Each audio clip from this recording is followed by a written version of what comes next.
Hello, everyone, and welcome to this week's episode of Some Bullshit, a podcast where we talk about current events, life's misfortunes, and anything else that makes you say that's some bullshit. If this is your first time listening to our podcast, we highly encourage you to check out our first episode where we introduce ourselves and have a spirited discussion about Caleb's struggles with eating food.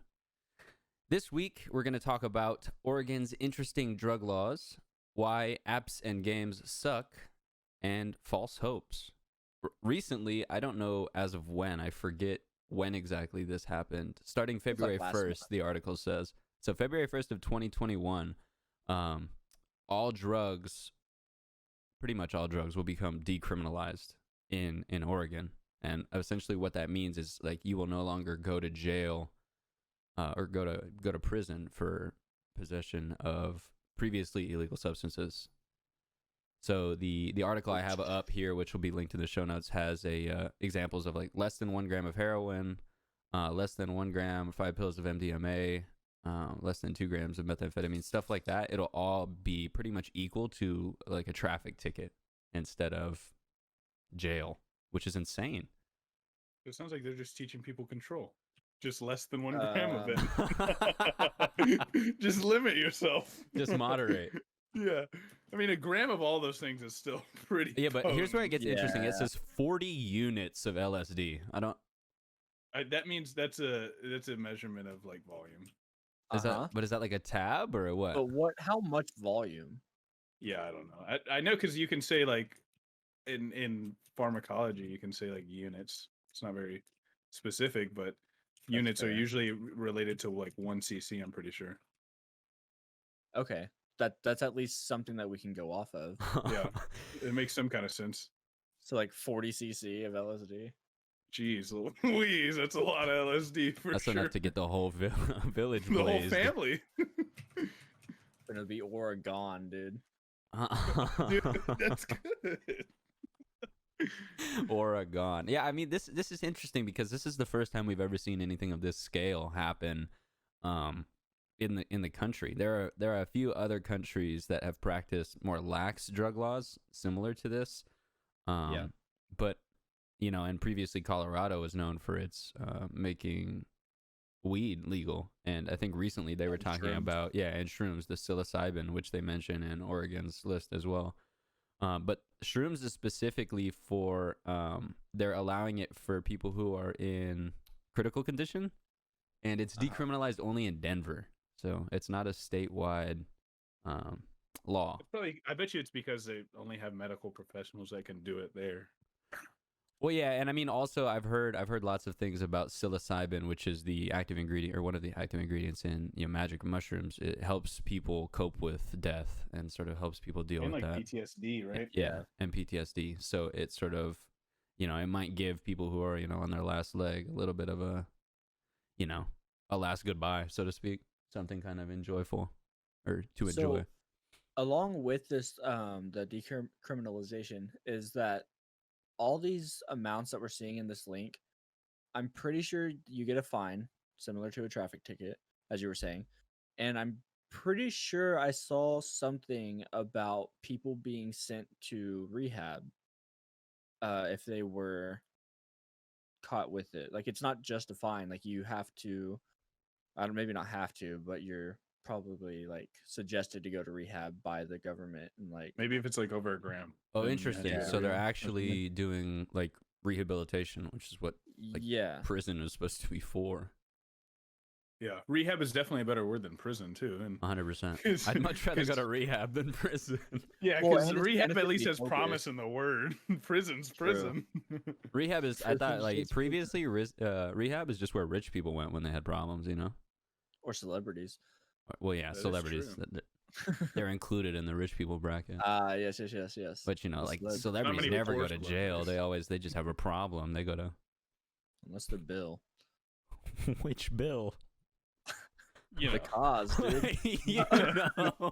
I was thinking Clinton. Don't call him the cause. No, dude. I thought you were talking about Gates. I was like, what did he do? Not yet, bro. As soon as those vaccines come out, though, you're never gonna see him again. Dude, have you got to watch what is it called? There's this one show where they control the population by the vaccine. I was like, that's some wicked stuff because they also release the virus that forces everyone to get the vaccine. I'm like, this is what's happening right now. Are you watching 2020? Yeah, it's just called 2020. The recap. Yeah, it's called This Year. It's called Right Now. What's happening? What's happening right now? The show. Yeah.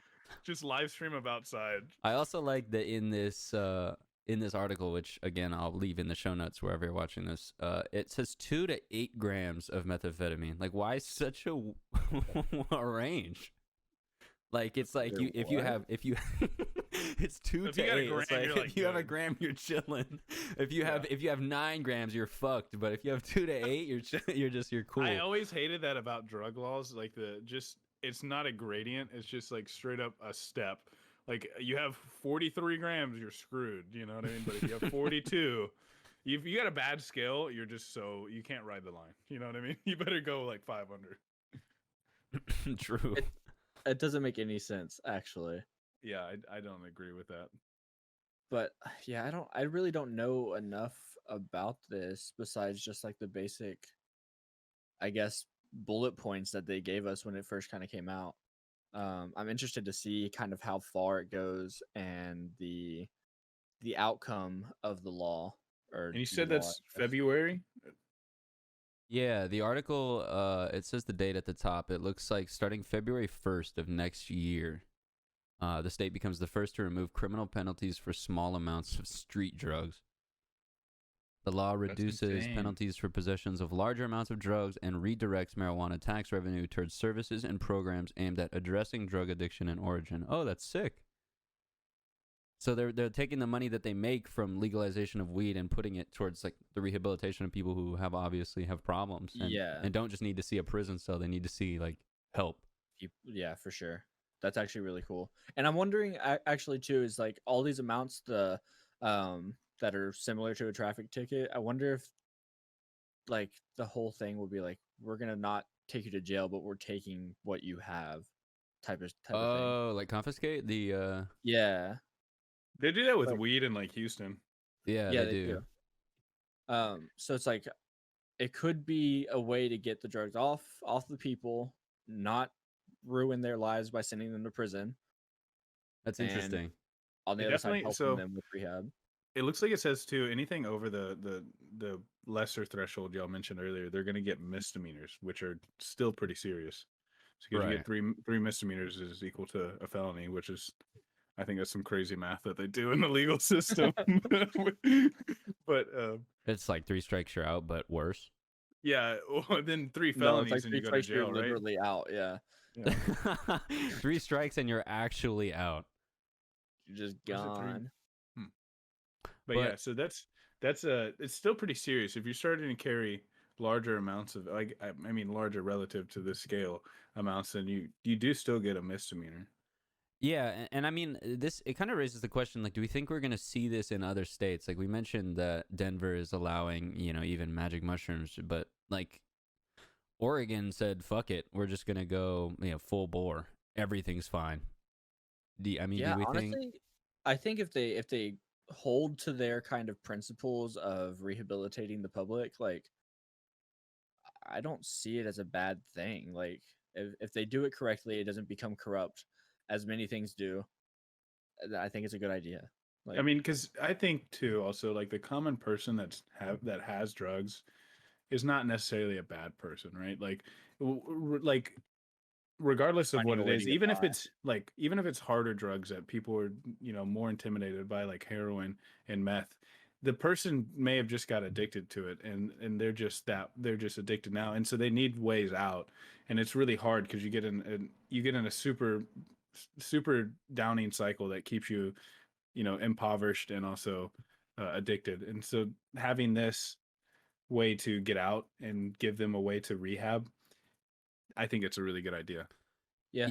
And it's like, it is at the end of the day, usually an addiction that's causing the entire thing, like you said. So yeah, and it comes it's back hard to place that blame. Yeah, it comes back to they don't need to see jail. They need help. They need guidance. I don't think. And it's crazy how many people get addicted by legal ways. Like if you have a surgery or something, often they're trying to get away from it now. I know, at least they'll prescribe you morphine or some other kind Yeah. of strong Like painkiller. hydrocodone. Exactly. And then you take it, and people, if they have to take it for an extended period of time, they will develop a habit, and then they seek that dependency, that, or they seek that relief of pain, because now if you think about heroin, it relieves pain, and it does, more things than that, obviously. But now whenever you don't have it, you're in pain. That's kind of sucks, and it's not just a mild pain, so you need it to not just hurt all the time. Yeah. And that Yeah. started from a completely legal way. They were prescribed it, and now they're addicted. And that's why there's the songs use from of like opiates Macklemore, is like "My drug insane. dealer was a doctor." You know what I mean? Yeah, it's Yeah. you become like a zombie of your circumstances in a way. It's like it's not your Yeah. fault. You take the medication to get rid of the pain which you're experiencing, and then you can't stop taking the medication even when the pain's subsided, which sucks. And I can't even imagine. I've never really been addicted to anything, not like that at least. I So think everyone has their own addictions that they may not see. Yeah, and it's probably a good time to mention, if you or anyone are struggling with addiction, it's sort of never too late to try to help them or to get them help. There's always someone out there. There's always something And out there. That's the biggest thing, is just like, I'm happy that we're looking at a policy that's people helping people finally. Yeah. Yep. Instead of just like, oh, you're bad person. Yeah. Go to 100%. jail. I mean, it just gets so villainized in just the media and other things that's like, you I don't imagine see it's people as people sometimes. which yeah, kinda and I sucks. imagine it started like in like the 50s, where it's like, so, things like the older you go back in American society, like the more things were shunned usually, and like you try to hush it down. And so I think it's like, oh, our cousin's addicted to drugs, like, oh, just send them off to, they're gonna go off to jail, whatever, and like stuff like that. And so I think it spiraled out of that. And you know a lot of people nowadays are starting to realize that people have different problems, people have different circumstances, and there's ways to help people cope and give everyone a little more level playing field. For sure. Yeah, and at face value for me, this was like, what the fuck is Oregon doing? Like, is everything good over there? But now after reading the fine exactly. print, where it's like they're redirecting tax sales of marijuana to help these programs, it's like that's massive. Yeah, The I other had side no of idea. this is that this kind of policy helps end the quote unquote drug war in America. Yeah, and it'll definitely, I mean, at Or the least crisis, there, at least. right? Well, in a Yeah, weird and way, there's the drugs are winning, but it's not a bad thing. the But drugs are it's like- winning by not, yeah, like it's a weird way to put it, but I guess the drugs are winning by being legalized, right? But that's also But understanding it from keeps the the government. people that are stuck in those situations safer from Yeah, bullshit like the prison system and stuff like that. That might not be completely fair to everybody. yeah. 100%. But yeah.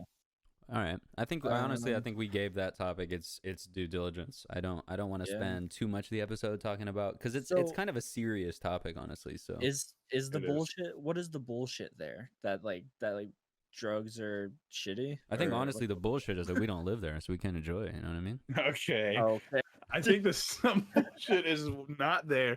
I think it's definitely in the fact that drugs are criminalized so heavily in America. Yeah, that's some bullshit. That's some bullshit. That's Yep. true. That is some bullshit for sure. I want to say to any future employers or anything, I do not condone recreational drug use.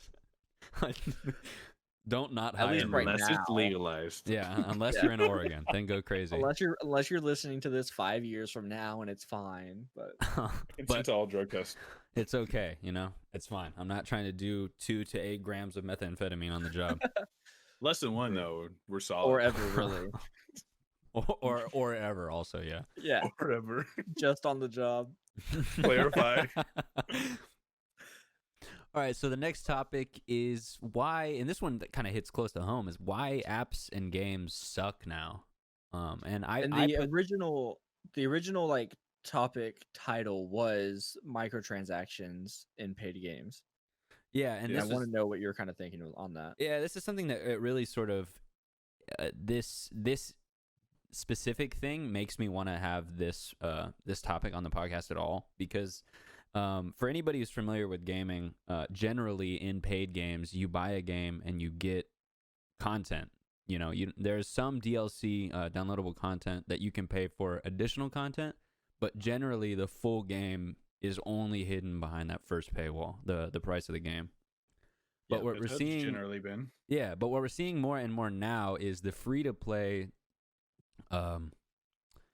like transaction style coming into paid games. And what I mean by that is like free to play games, because they're free games, they have to make their money back to keep servers online, to keep devs paid. Such as like Fortnite, Apex Legends. Yeah, you look at games like Fortnite and Apex Legends, they have battle passes that are like $10 for the season, and you can buy individual cosmetics on top of that. But the game at its core is free. You can play the game for free. You're not missing anything. You're not hindered at all. You're not hindered at all, no. But if you want additional cosmetics, you have to pay some money, which is fine, right? Because then it's like you're paying the company, and it's a free game. So most people who have the game for free might be more inclined to give the devs money because they got it for free. But and I'll use Call of Duty as an example, because it's something I've been playing a lot.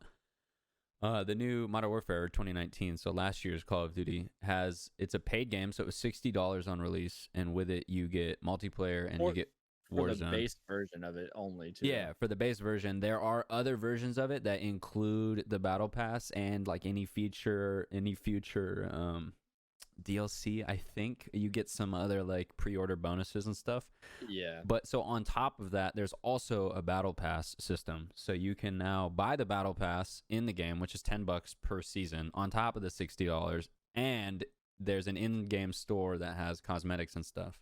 So it's like, now that I've already paid $60 for the game, now you're gonna make me like pick and choose and pay for individual like gear sets and stuff that I can wear in the game. Like, I don't know. It blows my mind that you can pay for a game and then you have to pay for more like just content in the game. Like, Yeah, and like the idea is like you don't have to, but you're kind of losing out if you don't. Yeah, and that's the gray area. That's the sketchy part. Is just like, it's a $60 game. You get the game you paid for, but there are certain other things. You get cooler characters. It's like, oh, how'd that guy get that skin? Oh, he paid $20 for it. It's like, shit.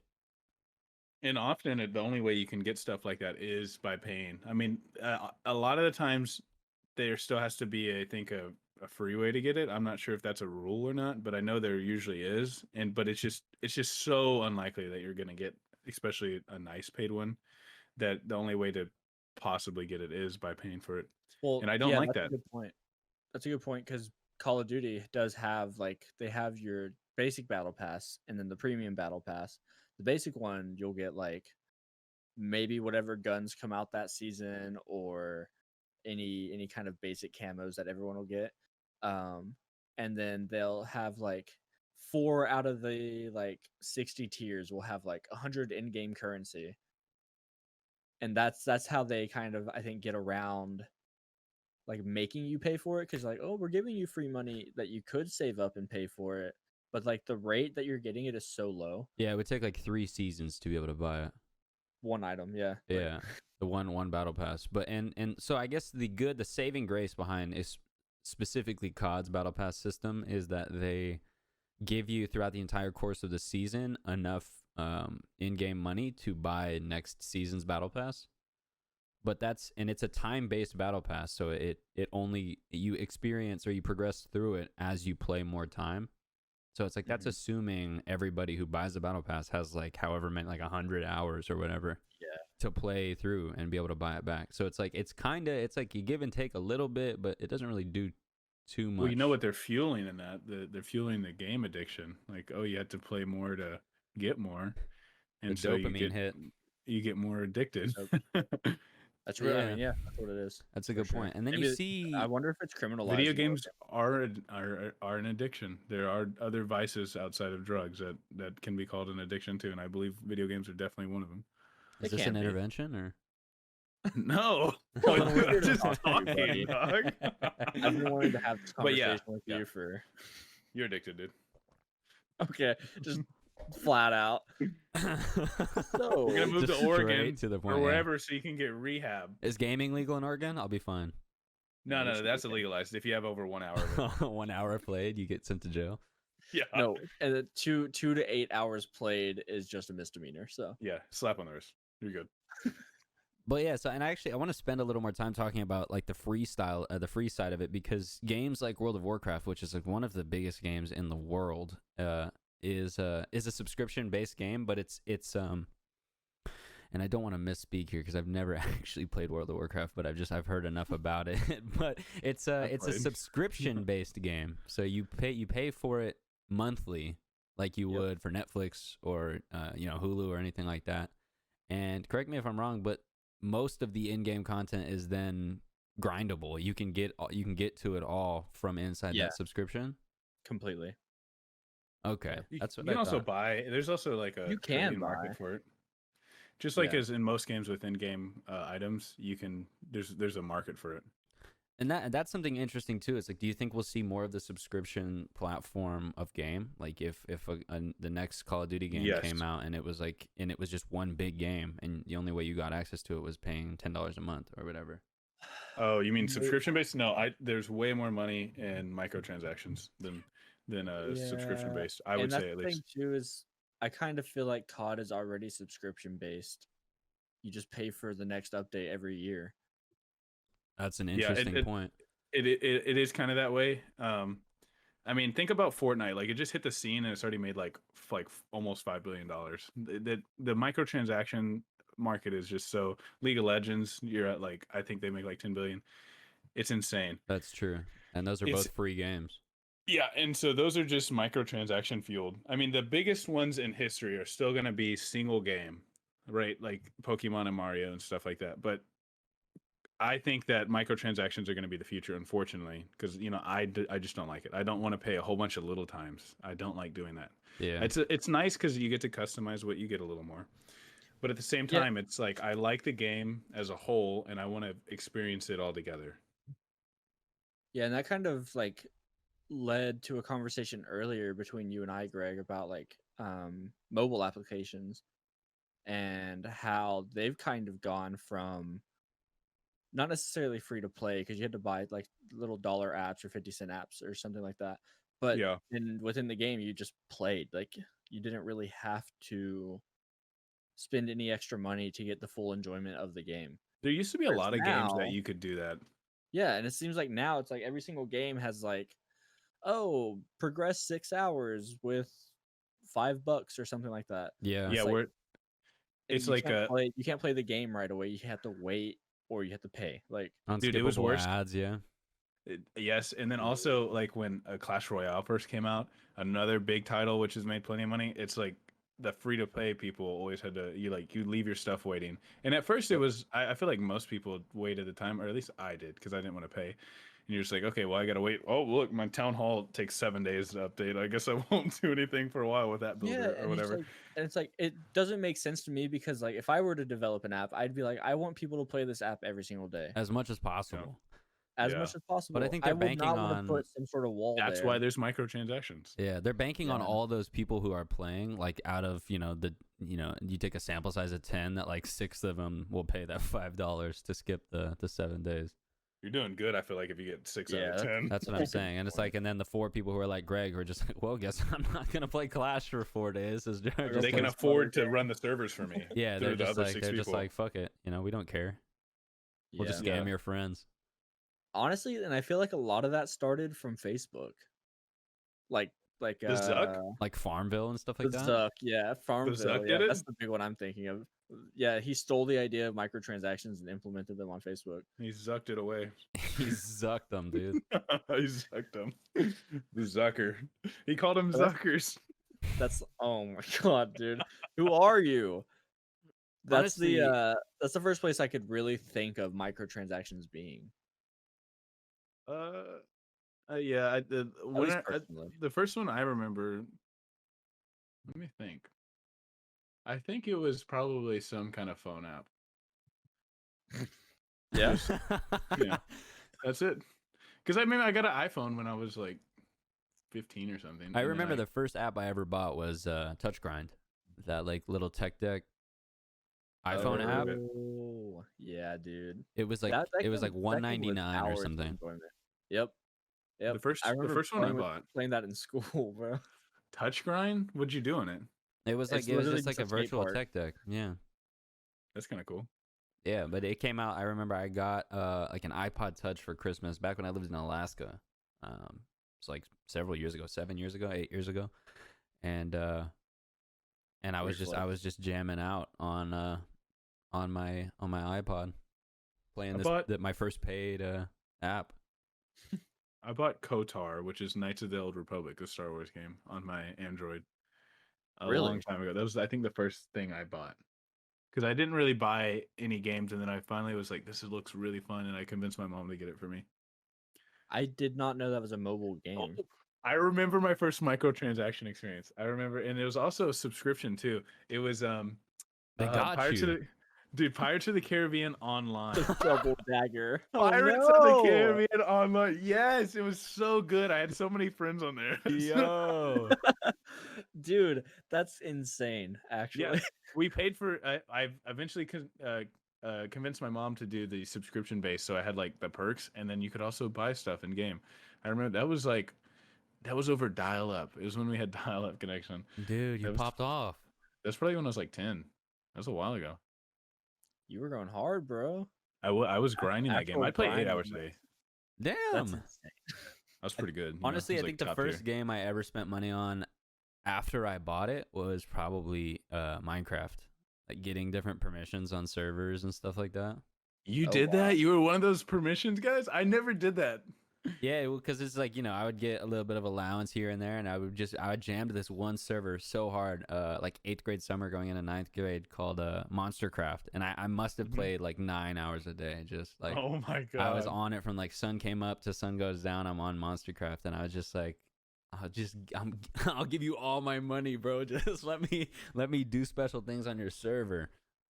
That's wild. I played Minecraft so much too, but I was more of a solo player. I would play a ton of modded Minecraft. So I I'd play picked that like up later. I played like 9 hours a day modded Minecraft so hard. I played the Feed the Beast mod pack because I love Direwolf, and I watched all his That's amazing. videos.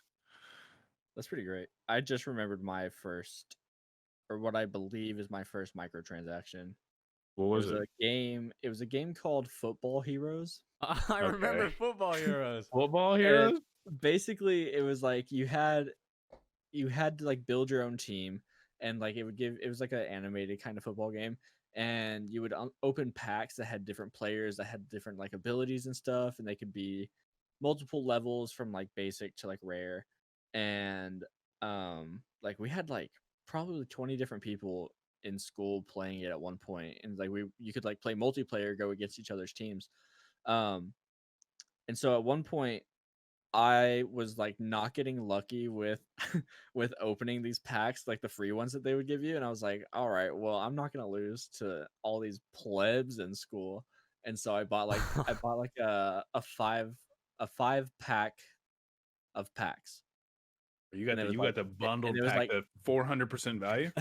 yeah, and it was like $10, I'm pretty sure. And Oh, so I opened like 25 cards or some shit like that, and only had the second or third best team. So okay. still sad about it. So they probably paid like $30. Dude, it's very possible. Like, I don't 100%, know. bro. No one's out there grinding free games, having the best team. Everybody's like, no, I did it legitly, and they're just fucking dumping money into it. I was the kid that grinded free games, dude. Come on. That's fair. Greg, that fits But I your wasn't personality good. though. But That does. I wasn't the best, because obviously you can't be the best unless you pay a lot. Yeah, it's so weird. Like, and it makes sense, but it's so shitty. Like, what was the first app you ever downloaded on like an iPod Touch or something? That's a good question. YouTube. No, YouTube came pre-installed on the iTouch. Yeah, it had the little like TV, the old like Yeah, dial yeah. Okay, TV. let me I remember switch that. Let me switch that to what game instead of application. Oh man. I think honestly, it might have been Touch Grind. Okay. I think that was Dude, my first one. Lydia, my wife, was saying that we were talking about this today, and she said that what was it, Pocket God? She got her parents to get Yo. her an iPod Touch just for Pocket God, just so she could play it. That game Pocket that was a God kind of great went game. hard. You did. like I remember grinding that for all the achievements in the game. Yeah, it was There was like super dope. 30 something or something like that. An achievement hunter. True. Oh. Old school. I No, don't remember my first game. I really don't.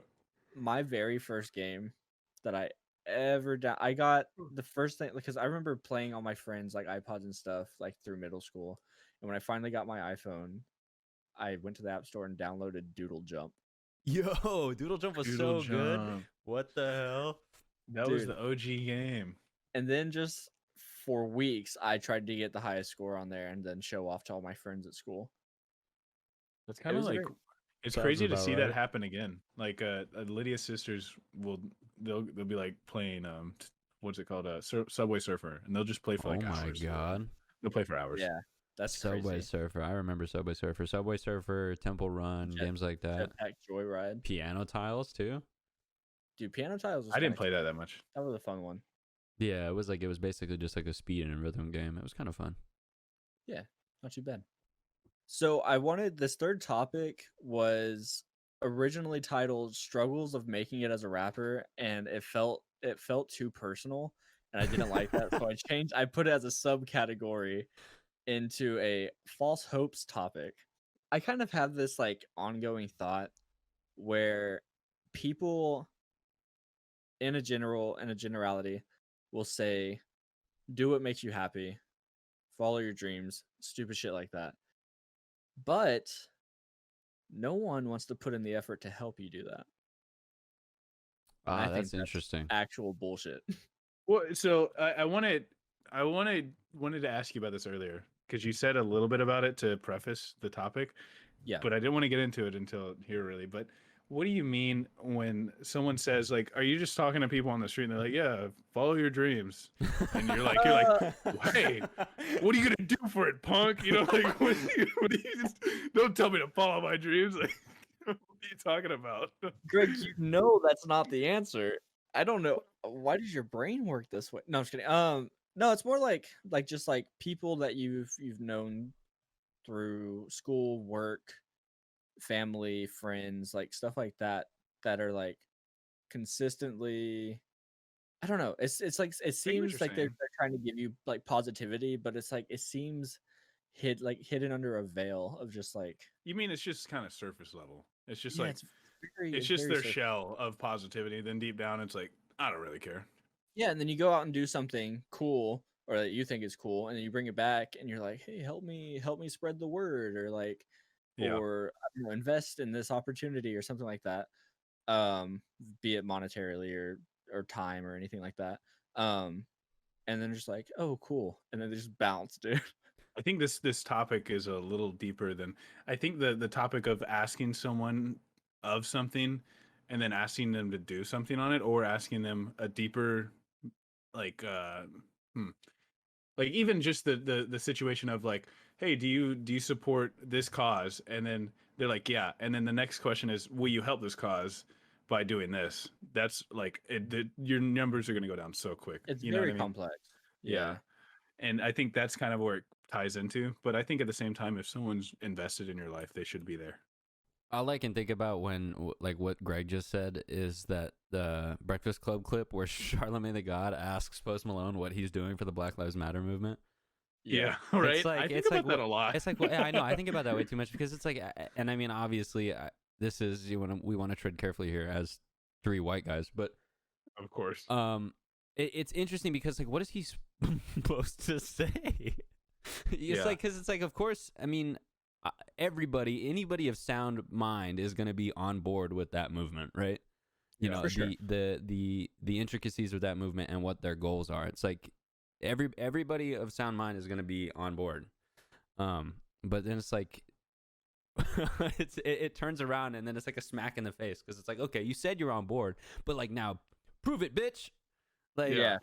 Well, that's something. the thing too. Is like I know people that have supported movements such as that aren't just gonna go out and be like and post about it on Twitter or Instagram just to show off. Like, I think the people that do that probably have great intentions, but they're doing it for the likes almost. I don't know. That's kind of my negative opinion on that. But no, and I think that's a really important distinction to make because it's like as someone who has some sort of, or not speaking as someone, but like if you are someone who has a spotlight you have to be careful about which directions you channel your audience in, right? You can't you have to be more careful about saying certain things once you have a following. And I think the hard part about getting people who don't have followings to convey messages is it's like they'd love to help, but it's like, how do they help if there's no people to listen to or that are going to listen to them? So it's like, I think it's about like sharing the message with enough people that like eventually someone is going to carry it. Yeah, and it's more doing sharing the ideas instead of sharing what you did for it. Right, But exactly. when you have people like that are coming at you just like, well, what did you do? It's like, I guess just have the receipts ready. I don't know, like, What when I first heard that and what happened, I was like, well, what do you? I mean, even then, what's the perfect answer? What is he looking for? This is obviously baiting. some kind of content creation question. Like he wants oh yeah, it's to a make, gimmick for sure. yeah, he wants to make a clip off this, and then also like, what if he was to come back and be like, what are you doing for this movement? You know, like what if you? And for this is a drastic situation, but what if I was like, what are you doing for starving children in Africa? Like there's pressing matters always. Like you can't just come up and ask people that. There's not a good way to approach it. It's more of like, do you agree with this and do you want to help? And if you do, here's the ways you can help, I think, at least. Yeah, and I think that's is sort of an important connection. Not saying that being a rapper and helping children in Africa carry the same importance, because that would be wildly off base. But like understanding what the person's goals are as their friend, and just doing your best to help them achieve those goals is kind of all you can do in a lot of ways. Because it's like everybody has goals and ambitions. You know, it's like my goal is to be a billionaire, for example. It's like you're not I'm not just gonna be like, hey, every month give me some money so I can be closer to being a billionaire. Like I got my payments wired to you every month. It's got to be something a little more specific. It's like, hey, I'm going out to do this. Come out with me and like hand out flyers or something. It's like it's got to be something more tangible. You know, or even like just like, hey, I have product ideas and I want to sell something. You want to just talk to me about them and see, can I get some feedback? You know, right? just, even something like that. Just Yeah. honest just feedback. conversation. Even on my like, I think on a surface level, I get a lot of like, if I am promoting, say, like new music or something, Right. and I post on any social platform like, hey, I have new stuff out. If you would like to support me, share it, or send it to your friends if you think they would like this type of music or Right. anything like that. You don't see that happening a lot, or at least I don't see that happening a lot. What, like the grassroots? Which might be it. Yeah, the grassroots stuff. I don't see that a lot. But no, and I think it's because a lot of people are timid, and it's like that's something I want to applaud you on, is because you're not scared to share your content, and for anybody who's kind of just following along, Caleb is a I guess an up and coming rapper. You could maybe say that, or a practicing rapper. He practices rap. I'll include some of his links in the show notes so you can check out his music. But that's kind of why I wanted to push to this topic, because it's something I personally find very interesting, like the mindset and how you find the motivation through slow growth. Yeah, I mean, as much as I'm making a big deal about this whole thing, I honestly don't care too much. Like when people don't, because it's just like, okay, cool, I know you're not going to at this point, but like I'm keeping it in mind just in case I get big, because then it's just like, well, you weren't there before.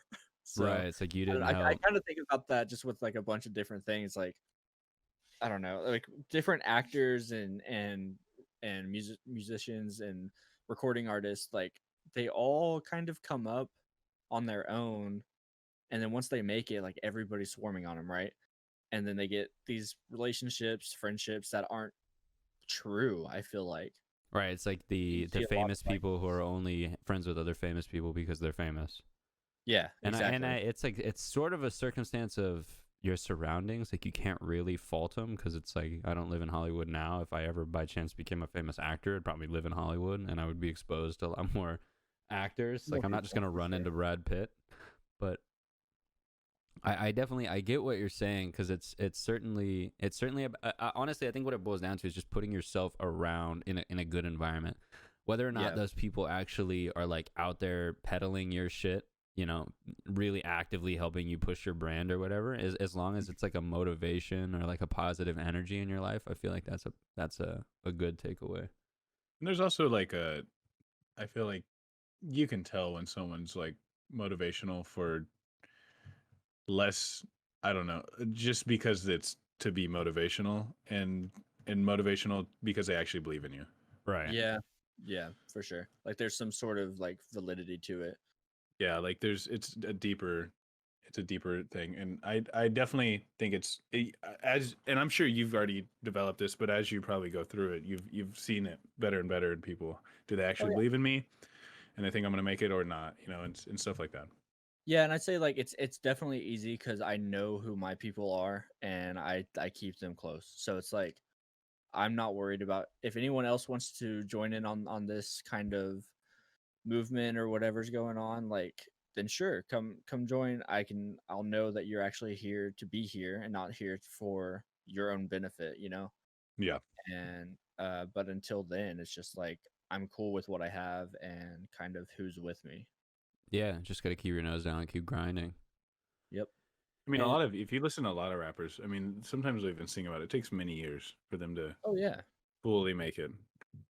yeah, nothing is immediate, and I think that was one of the main things I wanted to touch on is because while we're specifically talking about Caleb's endeavors as making it in the music industry, like this topic pretty much directly applies to any goal or motivation you may have. Yeah, You know, whether it's it being the does. best at a specific sport or becoming the number one salesman at your company or whatever. Like it's the struggles of coming up and like having that motivation and that environment and those people behind you to push you is all too prevalent. And no matter what, you know, it doesn't matter what you're doing. You need good people and you need good friends. You know what's crazy? Speaking of like your goals and stuff, I just found like an old presentation of my Google Drive today, and one of the slides, and I want to talk about this because it's really it's kind of cool to think about, you know. And to many that don't know, I grew up poor, and you know, I had aspirations, and I thought I could meet them. And you know, I think if you everyone grinds hard enough, you can get to somewhere you can be happy at, whether or not it be the aspiration you had. Um, but the topic, I made a slide about me. It was a presentation about me, and one of the slides said future, and future said I want to go to college and be an astrophysicist. I want to be successful and have a nice house and car. I want to get married and have kids as well. I want to work at an observatory. I was like, this is super cool because I've gone to How college to get a degree. I have a house. I don't own the house. I rent the house, but you know, I imagine I will eventually. I have a nice car. Um, I want to get married and have kids as well. I'm gotten married. The kids are coming, and I've worked at an observatory. So I was like, this is so cool. Like, That's like I've actually stuck dope. with my yeah. goals and I've reached them. You know, And and I how know long that I ago can was reach. that, Greg? This was I think about 10 years ago. Damn. I've been That's grinding. actually insane. It makes me super happy. Like I just found this before we started the podcast, and I was like, it really like I've been losing a little bit of spark lately, and it definitely helped. That's That's great. good, Yeah, I man. mean, Yeah. those types of things definitely come around too. Like it seems so like cinematic almost when stuff like that happens. Because I I agree. mean, if you are feeling like down and stuff, like that was the perfect time for that to show up. And I heard you reading through it beforehand, and I was thinking to Yeah. myself too. I was like, wow, that's kind of cool, It's like actually. what he did, and it's cool too because it's like it doesn't even have to be. They could have been wrong, but if as long as I transformed into something I'm happy with, that's all that matters to me. 100%. And I was just about to say that because, like, in high school, pretty much up until I graduated, and even afterwards, you could have asked me what I wanted to do, and I would have said, "Oh, I want to be a petroleum engineer and follow my dad's footsteps." And that was something that, from pretty much Plan. from childhood to graduation, was something I was like, that was my dream. That was something I was passionate about. And then Yeah. I took a campus tour of Texas Tech and their engineering building, and I had gotten into Texas Tech as well as UTSA where I'm going now, um, and I went out to the campus, which is so fucking far from everything. By the way, I don't know why anyone would go there. Is that the one in College Station, or where's that at? No, it's in That's Lubbock. Lubbock. Oh no. It's so far from anything. It snows there. It's still in Texas and it snows there, which is, you know, just kind of goes. That's to, an anomaly for sure. yeah. Like- So I mean, obviously, never go to Texas Tech, but anyway, I took a tour of their petroleum engineering department and their building, their engineering facility, and I was like this just doesn't excite me. Like I feel like I could do it, but like nothing about this really kind of gets me going. And so I ended up looking into some of the other schools I applied to and gotten into and found UTSA's cyber program, and I've loved that ever since. So it's like what Greg was saying about like the grind. It doesn't really matter where you're going as long as up is the general direction. Yeah, and I think you have to be, of course, like happy, and so you have to be at least complacent in the place you've gotten, and that's where I'm at. You know what I mean? I'm complacent with where I'm at, and I definitely want to do better. So keep working. Yeah, I mean 100%. that's the hardest part is like you have to be happy, like you said, and you have to know that you are capable of doing it. Like if you have any doubt of anything that you're trying to accomplish, you've probably already lost that battle. Yeah. Well, I mean that's a little rough, but yeah, I No, get I what you mean mean. like I feel like I really I don't know. I feel like that it's that drastic. Like if you're like I can't do it, well there you go. That's true. You've solidified that in your mind. This has Yeah, been I think you definitely have to change your mindset about it if you're gonna Yeah. complete it. But I think it's not unattainable then. No, I completely that's agree. I agree with both of you. This has been a very kind of sort of introspective and almost like dramatic episode, which I like because last episode was so lighthearted. I Silly. like for there to Whimsical. be whimsical. I like for there Whimsical. I like for there to be a balance. You know, I feel like we found our balance in this episode, So, which makes me happy. You know what's crazy is we're not done yet. No, right? we are coming up on an hour though, so I suggest we move into the Guess the Story segment, which ended our last episode. If anyone remembers that. You know what we could do? We could do like a serious rating on the podcast. It can be like 1 through 5, and this one would be like a 3 or 4.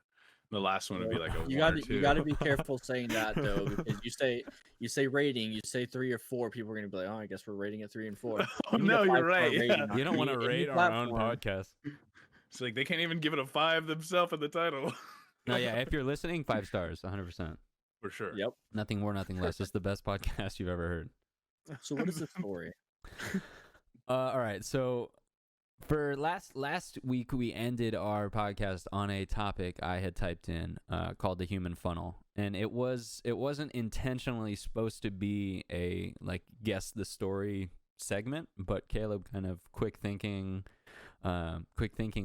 which isn't a word, sort of brought it into whimsically. No, sort of brought it into a sort of a little segment and had him and Greg guess what the story was about. So we're gonna turn it into a little bit of segment that's gonna end every episode. So no matter what we talk about, there's always gonna be something like goofy and sort of random at the end of every episode. So this week, the title of the Guess the Story segment is Prosthetic Aromas. I know this.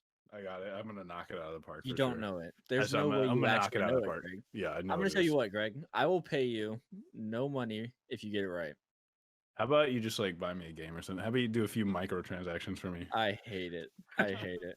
Yo, can we microtransaction the podcast? Yeah, for every 15 minutes you If listen to, you- you owe us $1. No, if you if you want the guess the story segment, 5 cents. It's an You app. gotta pay. Hold up, I'm sitting through my ad. Please wait. Oh yeah, hold on. There's a mid-roll. I want to go first this week, Greg. Yeah. Do what you want. Free country. Okay. Prosthetic aromas. My first inclination of this was some sort of small nanotech device that you surgically implant into your nose and control by your phone Oh God. to Wow. choose any Wow.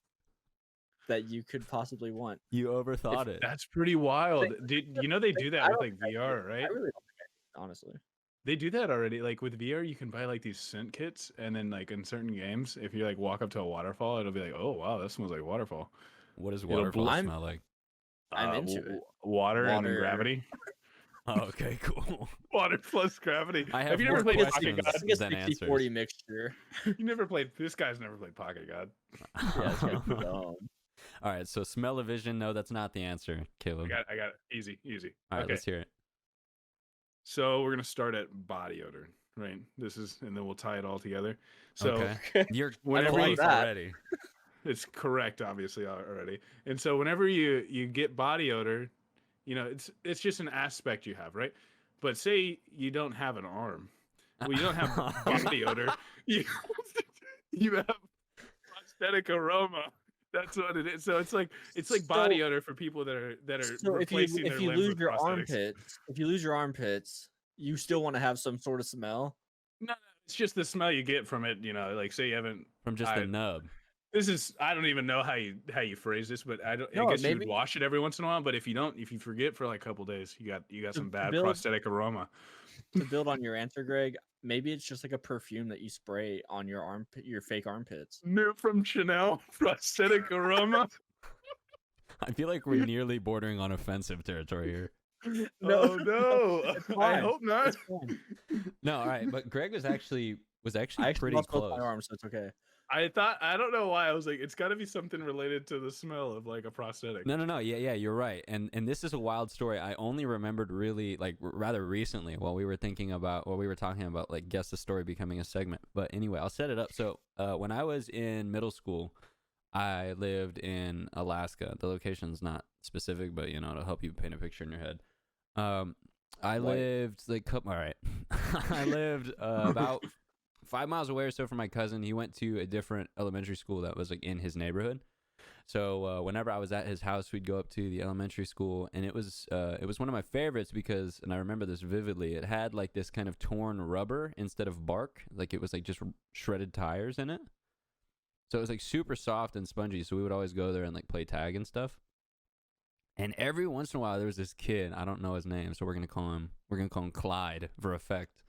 But Nice. yeah, so Clyde would show up, and for whatever reason, Clyde was down a leg. Clyde only had one leg, and he was much younger than us. Short. Yeah, he was a foot short, you could say, which is That's a dad joke for sure. So from his knee down, it was a prosthetic, right? Like he had like a robo foot. I don't know what you'd call it. It's not Robo-foot. RoboFoot. Yeah. It's not RoboFoot? It's not RoboFoot. Okay, and so he would play tag with us, but his fastest way to get around, he figured this out. I'm not even sure how. He would crawl, like he would do like this kind of like mutated sort of dog crawl, like he would do like leg and arms and nub and just like shoot across the floor.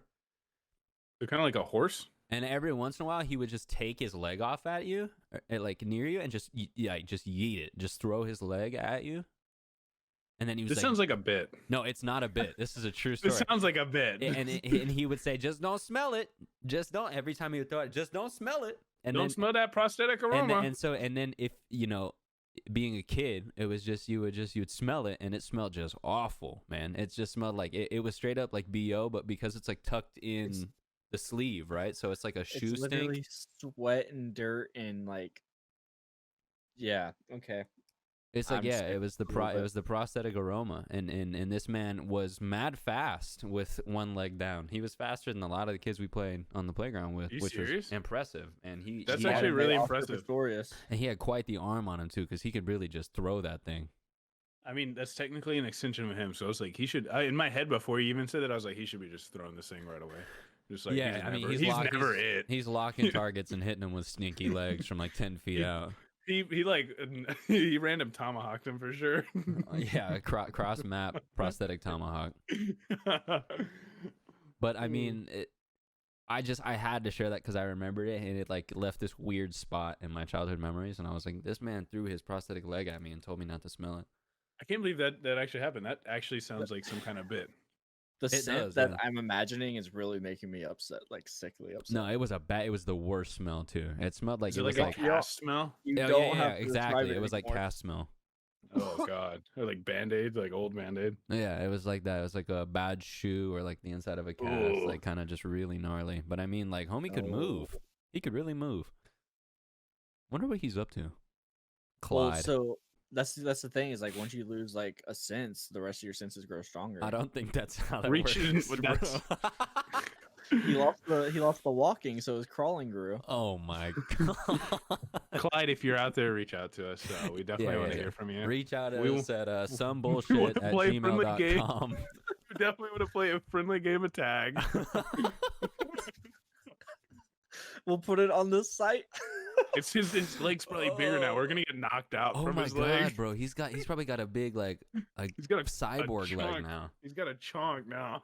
Dude, cyborg? Dude, I want to get augmented so bad. Elaborate? Yeah. Yeah, I just want to be like what, cyber. What part of you Just- do you want augmented? Just guess a part. And that's probably it. Guess before. New segment. Call me Robo Dong. All right, that was Alright, too easy. That's not the part. Wait, hold on. More There's like one my last segment spine. that we don't have really time to get into, but it is called Parting Thoughts, where we leave you with our parting bullshits. And this week's was very simple. Being gluten free is a scam. So we're gonna. I don't like it. I don't like it. For anybody who doesn't know, Greg's wife Lydia is gluten free, and I had this thought. She's a so celiac. That's not what. she's It's a not gluten free. It's She is gluten free though. it's not like a certification she has. No, yeah, no, she's yeah, she took a certified test. She got gluten-free. 100 on it. No. She's God, 100% gluten free. She's a celiac, which I'm pretty sure that's when your skin starts to fall off, right? Yeah. Yeah, that's basically. and then, that's. Okay. She's a leper, pretty much. How'd you know? But yeah, so Leproseliac, yeah. write us back what you think about being gluten free, and we'll discuss it in the next episode. Thanks Probably for not, listening, Not a everybody. scam. Don't agree with this man. Bye. Thanks for listening. Adios.